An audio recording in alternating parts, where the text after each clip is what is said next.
A single German battlecruiser's desperate escape through the Mediterranean in August 1914 triggered the Ottoman Empire's entry into World War I, opened catastrophic new fronts from Gallipoli to Mesopotamia, strangled Russia's supply lines contributing to revolution, and set in motion the geopolitical forces that created the modern Middle East. General Ludendorff later estimated that Goeben's escape extended the war by 2 years. Winston Churchill called her a ship that brought more slaughter, more misery, and more ruin than has ever before been borne within the compass of a ship. SMS Goeben was the most powerful warship in the Mediterranean when war erupted. Commissioned on July 2, 1912, she belonged to the Moltke class, Germany's second generation of battlecruisers. At 186.6 meters long and displacing 25,300 tons fully loaded, she carried 10 11-inch guns and 5 twin turrets capable of hurling 302-kilogram shells at ranges exceeding 18,000 meters. Her 24 coal-fired boilers could push her to 28 knots on trials, faster than anything that could match her firepower. The battlecruiser concept embodied Admiral Jackie Fisher's philosophy: speed is armor. These warships could destroy any cruiser while outrunning any battleship. Germans called them eggshells armed with hammers. But German naval architects took a different approach than the British. Goeben carried 280 millimeters of belt armor compared to just 152 millimeters on her British equivalents. This would prove decisive. Commanding this formidable weapon was Rear Admiral Wilhelm Souchon, a 50-year-old officer of French Huguenot ancestry described by American Ambassador Henry Morgenthau as a droop-jawed, determined little man in an ill-fitting frock coat, looking more like a parson than an admiral. Beneath that unassuming exterior lay a bold, aggressive commander who would defy direct orders to change history. His consort was SMS Breslau, a 4,570-ton light cruiser carrying 12 4.1-inch guns and capable of 27 knots. Among her crew was a young officer named Karl Dönitz, the future Grand Admiral of Hitler's U-boat fleet. By mid-1914, Goeben desperately needed overhaul. Her boiler tubes were worn from 2 years of hard Mediterranean service, having visited approximately 80 ports. In July, engineers rushed to replace 4,460 defective tubes at the Austrian base of Pola, but work remained incomplete when the Archduke's assassination accelerated events toward war. The strategic situation in late July 1914 was overwhelmingly against Souchon. The British Mediterranean fleet under Admiral Sir Archibald Berkeley Milne, nicknamed Archie Barkey, a 59-year-old whose career had flourished through royal connections rather than merit, commanded 3 battle cruisers, 4 armored cruisers, 4 light cruisers, and 14 destroyers. Admiral Jackie Fisher privately called Milne a backstairs cad and a serpent of the lowest type. The French Mediterranean fleet added additional overwhelming force dedicated to protecting troop transports from Algeria. Against this armada stood 2 German ships. On August 2, 1914, with Germany and France about to clash, a secret changed everything. In Constantinople, Enver Pasha, the 33-year-old Ottoman war minister who admired Prussian military efficiency, secretly signed an alliance with Germany without informing most of his own cabinet. That same night, Souchon coaled at Messina from German merchant ships, ripping up their decks to access fuel, then slipped away at midnight heading west toward Algeria. His mission: bombard the French embarkation ports where 80,000 colonial troops of the 19th Corps awaited transport to France. At 6 p.m. on August 3rd, while steaming west, Souchon received word that Germany had declared war on France. Hours later came a fateful telegram from Admiral Tirpitz in Berlin. Alliance with government of CUP concluded 3rd August. Proceed at once to Constantinople. Souchon was so close to his targets he ignored the order. The idea of turning about so short a time before that moment so ardently desired by us all before opening fire, my heart could not accept that, he later wrote. August 4, 1914, approximately 5 a.m., Goeben approached Philippeville flying the Russian flag. A lighthouse keeper waved in greeting. Vendors in boats loaded with fruit put out to meet what they thought was a friendly ship. Suddenly, the Russian flag dropped. The German war ensign ran up and Goeben's 5.9-inch guns opened fire. In 10 minutes, the railway station was hit, a magazine exploded, and the lighthouse collapsed. Simultaneously, Breslau bombarded Bonn. Our trick succeeded brilliantly, Suchon recorded, sowing death and panic. Then came the moment that should have ended the escape. 9:30 a.m., August 4th, Captain Francis Kennedy of HMS Indomitable, steaming westward with HMS Indefatigable to guard against an Atlantic breakout, sighted Goeben 17,000 yards ahead coming east. The warships rushed toward each other at a combined speed of nearly 50 miles per hour. At 8,000 yards, point-blank range for battlecruiser guns, they passed in tense silence. Main turret guns were trained fore and aft. Crews stood at action stations. Officers on Goeben's bridge described the British ships as giant gray monsters. Suchon's account: I don't dare to open fire as I don't know whether England is our enemy. I am astonished that they don't fire. Britain had not yet declared war. That would come at midnight. Churchill, exultant at the news, signaled, "Very good, hold her, war imminent." But the cabinet refused to authorize firing. At 2 p.m., Churchill was forced to retract. Kennedy's ships turned to pursue. Suchon ordered full speed. In Goeben's engine rooms, temperatures became excruciating as the chase escalated. Despite rated speed of 27 knots, damaged boilers limited her to about 24 knots, achieved only by working men and machinery to the breaking point. 4 stokers were killed by scalding steam when boiler tubes burst. Yet the British battlecruisers, with fouled hulls and their own mechanical troubles, couldn't keep pace. By 7:37 p.m., Goeben was only just in sight against the horizon. By 9 p.m., she had vanished into the Mediterranean night. August 5th to 6th, 1914, Goeben and Breslau reached Messina, Sicily. The Italians, abandoning the Triple Alliance, insisted they depart within 24 hours and refused to supply coal. In tropical heat under a cloudless sky, Goeben's crew ripped open German merchant ships' decks and manually shoveled coal into bunkers. 400 civilian volunteers joined the brutal labor. Blackened and sweat-soaked bodies lay all over the ship like so many corpses, recorded a crew member. Men collapsed from exhaustion. Suchon tried beer, coffee, lemonade, band music, and officers stripping off shirts to work alongside the crew. Sicilians besieged us night and day, paper sellers with special posters, into the jaws of death, the last departure, disgrace or death, all day to die. Then devastating news arrived from Berlin. Austria would provide no naval assistance. The Ottoman Empire was still neutral. Suchon should not make for Constantinople. He decided to go anyway. It was impossible for me to remain in the Mediterranean in face of the crushing superiority of the enemy, he reasoned. I did not want to enter the Adriatic and be dependent on the Austrians. Thus I firmly decided to enter the Dardanelles, if necessary against the will of the Turks. Before departing, Suchon wrote his will and sent it ashore. Evening of August 6th, 5 p.m. At the exact deadline, cleared for action with the band playing, Goeben and Breslau steamed out the southern exit of the Messina Strait. Milne had positioned his battlecruisers at the northern exit, convinced Suchon would break west. Only the light cruiser HMS Gloucester under Captain Howard Kelly was watching. Suchon feinted north toward the Adriatic, then swung southeast toward the Dardanelles. Gloucester shadowed and reported. The only British force that might intercept was Rear Admiral Ernest Troubridge's 1st Cruiser Squadron, 4 armored cruisers with 9.2-inch guns effective to 8,000 yards, facing Goeben's 11-inch guns effective beyond 16,000 yards. Troubridge steamed south at maximum speed, hoping to intercept at dawn. 2:45 a.m., August 7th. In Defense's chart room, Captain Fawcett Ray confronted Troubridge. "Are you going to fight, sir? Because if so, the squadron ought to know." "Yes, I know it is wrong, but I cannot have the name of the whole Mediterranean squadron stink." 3:30. "I am," Ray returned, finding Troubridge lying on his bunk in darkness. "I don't like it, sir." "Neither do I, but why?" Ray explained how Goeben could circle the squadron at 16,000 yards, within her range beyond theirs. "It seems likely to be the suicide of your squadron." "I cannot turn away now," Troubridge said.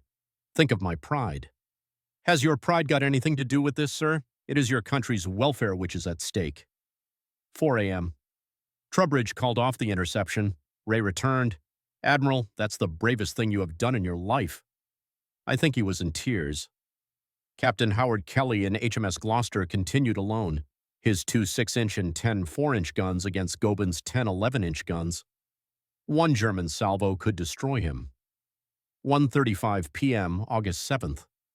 When Breslau turned back to chase off the shadow, Kelly attacked. Gloucester's forward gun opened fire at 11,500 yards. Breslau returned rapid, accurate salvos. One grouping landed only 30 yards from Gloucester. Then, from the distant haze, Goeben turned. Bright flashes marked her guns. Seconds later, tall white columns from 11-inch shells erupted in the sea. Kelly broke off, having forced the battlecruiser to arrest her progress.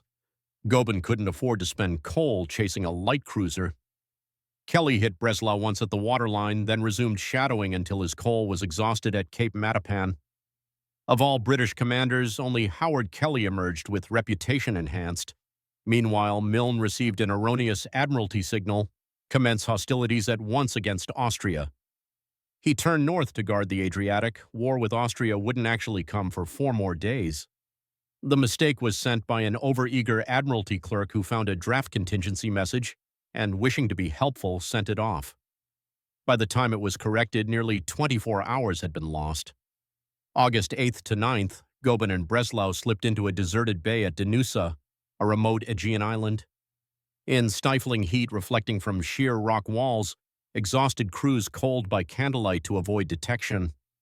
At 3 a.m. on August 10th, radio operators detected British signals growing louder. Milne had finally entered the Aegean. Suchan had sent a message to Constantinople. Indispensable military necessity requires attack on enemy in the Black Sea. Go to any lengths to arrange for me to pass through the straits. An ambiguous reply finally arrived. Enter, demand surrender of forts. August 10th, 1914, 5 p.m. With the sun blazing in fiery splendor, watchers on Goeben's bridge saw the island of Imbros, the plains of ancient Troy, and the coast of Asia Minor dividing from the Gallipoli Peninsula. Before them gleamed the water of the Dardanelles, the fabled Hellespont. Off Cape Helles, Goeben and Breslau halted. German officers stared at the brown heights on both sides, the outer forts with their green crescent flags waving in the evening breeze. The two ships lay motionless in uncanny silence. Then, action stations! Slowly, Goeben's turrets swung around until her 11-inch guns trained on the Turkish forts. The 5.9-inch guns followed. In the forts, coastal gun barrels trained on the German ships. Suchan signaled Cape Helles, request pilot. 2 dark shapes emerged from the small harbor, Turkish destroyers at full speed. Goeben's secondary guns trained on them, uncertain of their purpose. Then the Turkish leader hoisted flags. Please follow me. What Suchan's lookouts could see behind them, distant columns of smoke on the horizon. The British were coming.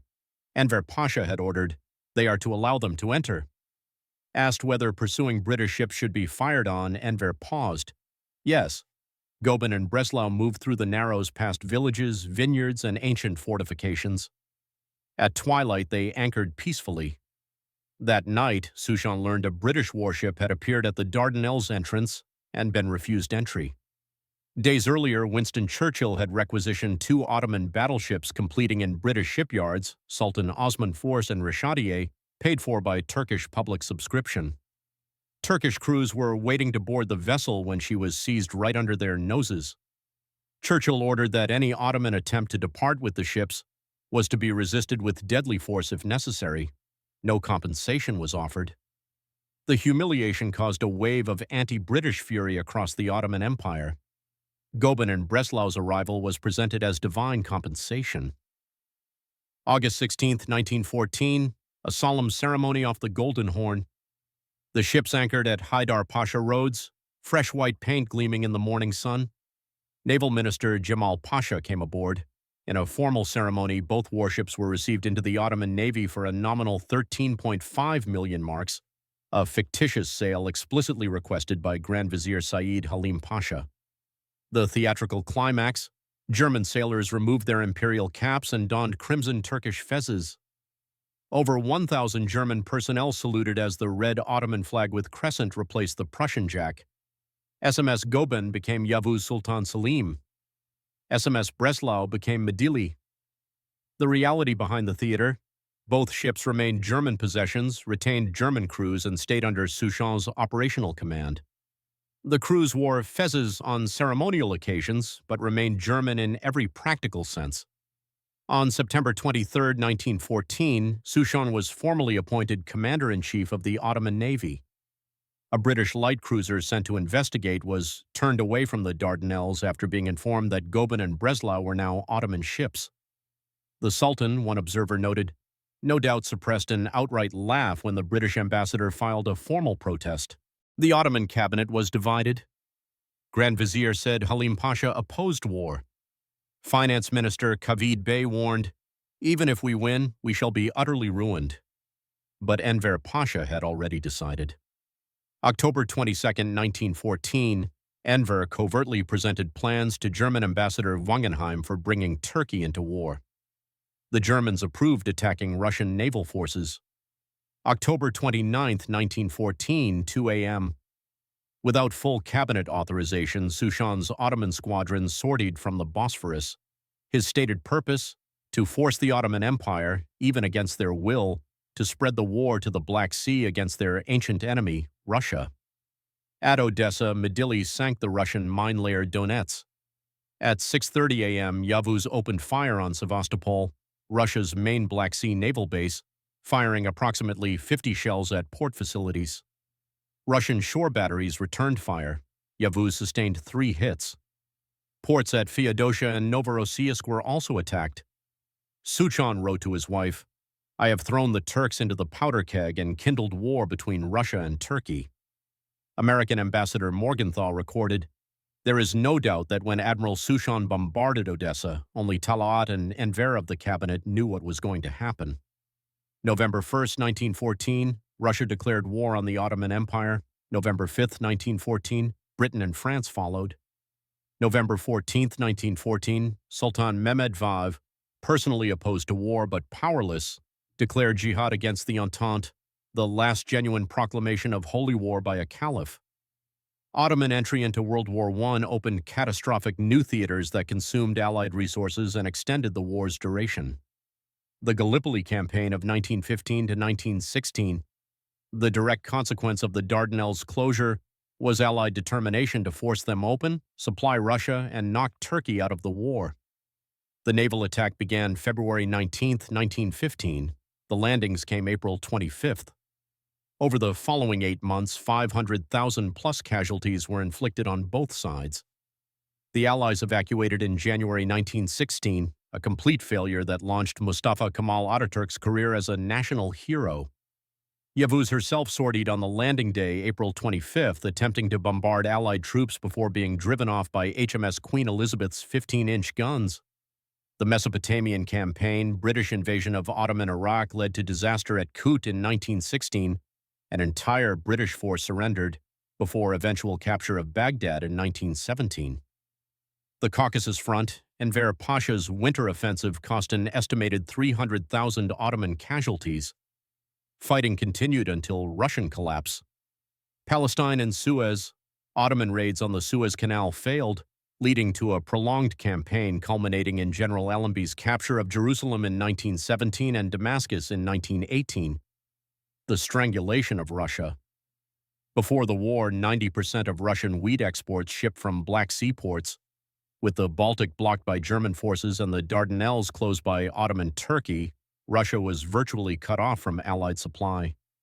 The only alternatives, Arkhangelsk, frozen in winter, and Vladivostok, 6,400 kilometers from the front, were wholly inadequate. The strain accelerated economic collapse and contributed directly to the Russian Revolution of 1917.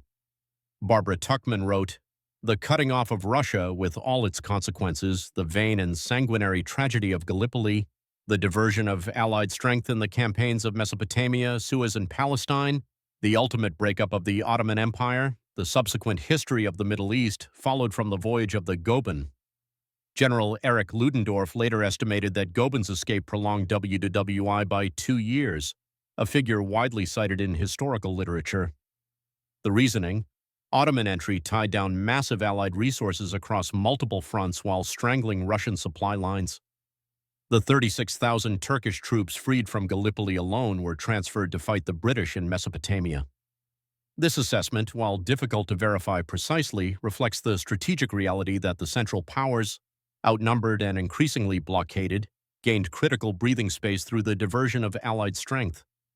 The chain reaction from a single battlecruiser's escape to the collapse of Tsarist Russia demonstrates how history pivots on seemingly small events. Some historians emphasize Ottoman agency. The secret alliance was signed before Goeben arrived, and domestic factors drove the Young Turks toward war. Yet without Goeben's dramatic escape, the theatrical gift that inflamed anti-British sentiment, and Suchan's unauthorized Black Sea raid that presented a fait accompli, the outcome might have differed significantly. The Ottoman Empire's collapse created the modern Middle East through agreements that echo in today's conflicts. The Sykes-Picot Agreement of 1916 secretly divided Ottoman Arab territories between Britain and France, establishing spheres of influence that ignored ethnic and religious realities. Britain gained what became Iraq and Palestine. France gained Syria and Lebanon. The Treaty of Sèvres in 1920 attempted to partition the empire entirely, sparking the Turkish War of Independence under Mustafa Kemal. The Treaty of Lausanne in 1923 created modern Turkey. British and French mandates created Iraq, Syria, Lebanon, Palestine, and Transjordan, borders that fueled decades of conflict. The Balfour Declaration of 1917, promising a Jewish homeland in Palestine, was enabled by Britain's acquisition of Ottoman territory. The chain from Goeben's escape to the Arab-Israeli conflict is directive complex. By late 1917, Yavuz had dominated the Black Sea for 3 years, despite Russian dreadnoughts, a submarine torpedo hit repaired with concrete, and chronic coal shortages. On January 20, 1918, Vice Admiral Rabur Paschwitz, who had replaced Suchan, launched a sortie to draw Allied forces from Palestine. At 7:40 a.m., Yavuz and Midili attacked British monitors in Kusu Bay outside the Dardanelles. HMS Raglan, an Abercrombie-class monitor with two 14-inch guns, was hit repeatedly. Her magazine exploded. She sank with 127 killed. HMS M28, a smaller monitor, was set ablaze and exploded. Withdrawing toward Mudros, Midili struck 5 mines and sank with 192 crew lost. Yavuz struck 3 mines, suffering severe damage. She retreated toward the Dardanelles and intentionally beached near Nagara Point. For days, aircraft from HMS Ark Royal bombed her. British submarine E-14 attempted to torpedo her. The submarine was lost, and her commander, Geoffrey Saxton White, received a posthumous Victoria Cross. On January 26, the battleship Turgut Reis finally towed Yavuz to Constantinople. She received concrete patches, proper dry docking was impossible, and remained largely inactive until the Ottoman armistice in November 1918. After World War I, Yavuz lay in deplorable condition at Izmit with only 2 boilers working and unrepaired mine damage. The Treaty of Lausanne in 1923 didn't require her transfer, and Turkey retained the historic ship. 1926 to 1930. Turkey purchased a 26,000-ton floating dock from Germany and contracted French engineers to supervise reconstruction.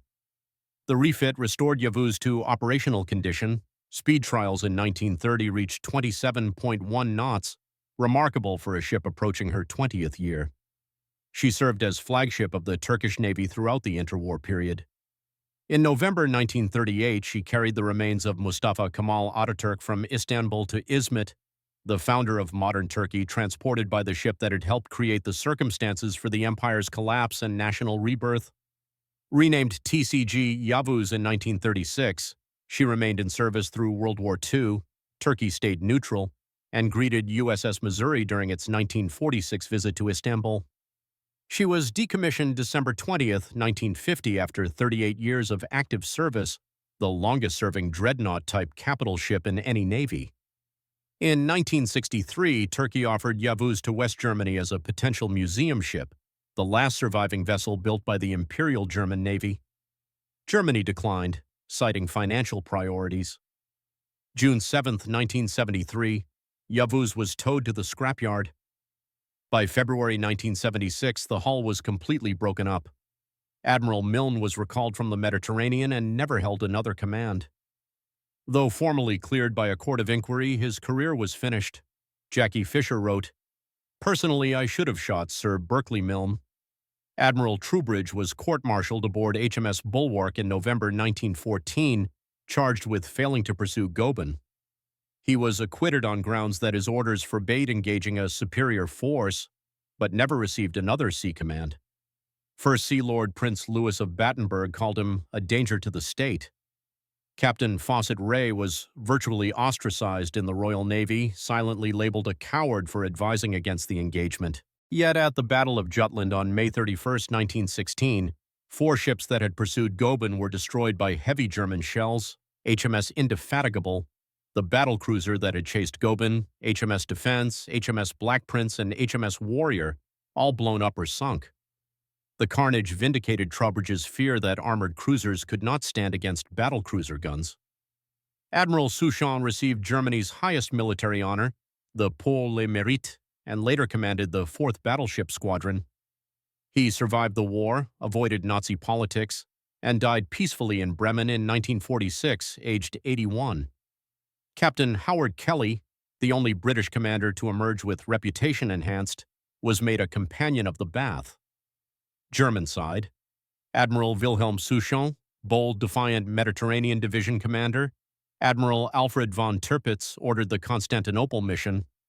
Ambassador Hans von Wangenheim, initially skeptical, became committed facilitator. British side: Admiral Sir Archibald Berkeley Milne, incompetent Mediterranean C&C, Rear Admiral Ernest Troubridge, agonized cruiser squadron commander, Captain Howard Kelly, heroic Gloucester captain.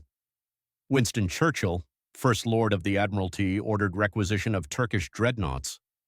Ottoman side: Enver Pasha, pro-German war minister, architect of alliance and Black Sea raid.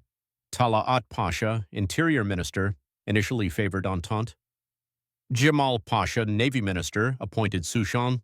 Grand Vizier Saeed Halim Pasha opposed war, proposed fictitious sale. Sultan Mehmed Faith, powerless figurehead who declared jihad. SMS Goeben's 10-day voyage from Messina to Constantinople ranks among the most consequential naval operations in history, not for the battles fought, but for those it triggered. A single battlecruiser fleeing through the Mediterranean with damaged boilers and dying stokers reshaped the 20th century.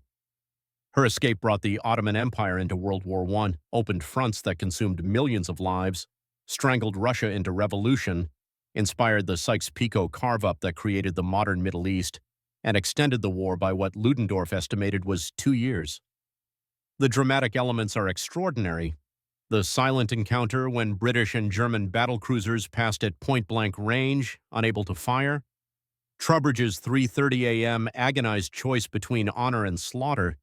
Gloucester's lone stand against impossible odds. Souchon's turrets training on Turkish forts while waiting to learn if he would be welcomed or destroyed. Over 1,000 German sailors donning crimson fezzes in the most consequential costume change in military history. Yavuz survived them all: 2 world wars, revolution, the birth of modern Turkey, to become the longest-serving dreadnought-era warship, finally scrapped in 1973. She outlived every British ship that had pursued her, every admiral who had commanded her, and the empire whose flag she had flown. Her story is a reminder that history turns on small margins: a few knots of speed, a decision not to fire, a forged will, an order ignored.